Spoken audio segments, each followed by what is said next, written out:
Subscribe कीजिए बिहारी खाना channel को और घंटी के बटन को दबाइए मेरे लेटेस्ट वीडियो सबसे पहले देखने के लिए। सब गोटे के नमस्कार करे छी। आइ हम पुआ बना रहल छी। पुआ में हम एक कप ऐसा से मैदा देलिया, एक हिस्सी सूजी द रहल छियै आ जतेक सूजी है ततेक चीनी है।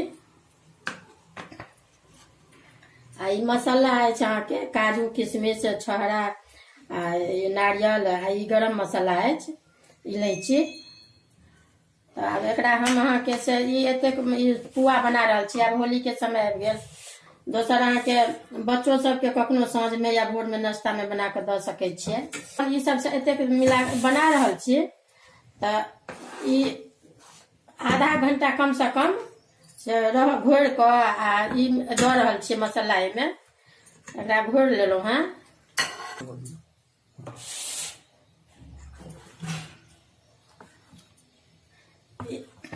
ई मैदा में अहाँ के सब चीज मिला देलिए। ई मैदा सूजी के अहाँ के पुआ बना रहल छी मिला के। कनी सूजी मिला दै छी तो कनी नीक होइ छै करापन। मैदा ये सूजी मैदा मसाला सब सबटा द के ई आई टाइप के एना के पातर रह देबै।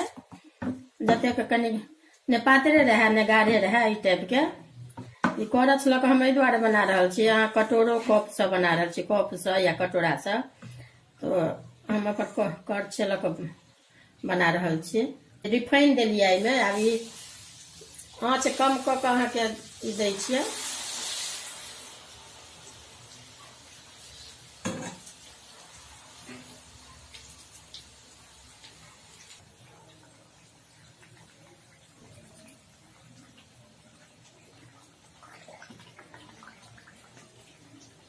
अब ई भ गेल बना लेलहुँ। अब ई निकालै छी। अब लाइन कटै छी।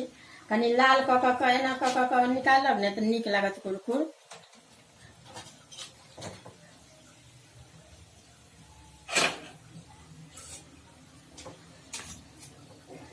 एकरा की करब, अगर कनिक ई रहिते छै रिफाइने में ई बनैया, घी में या रिफाइन में, तेल में नहीं बनै छै। तो जेना छोलनी आ झाँझ अछि ने तो एकरा एना एना क के से झाड़ि देबै 2-4 बेर तो निकल जाए छै अहाँ के रिफाइन।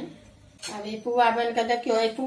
मैदा में अहाँ केरो पीस के द सकै छियै या आटा चाउर के आटा रहत तो सेहो मिला सकै छियै। अब ई हम ई सूजी आ मैदा के बनेलहुँ हैं तो बन के तैयार है। देखबे अगर वीडियो नीक लागत तो लाइक करब। ई अब होली के अवसर पर आबि गेल।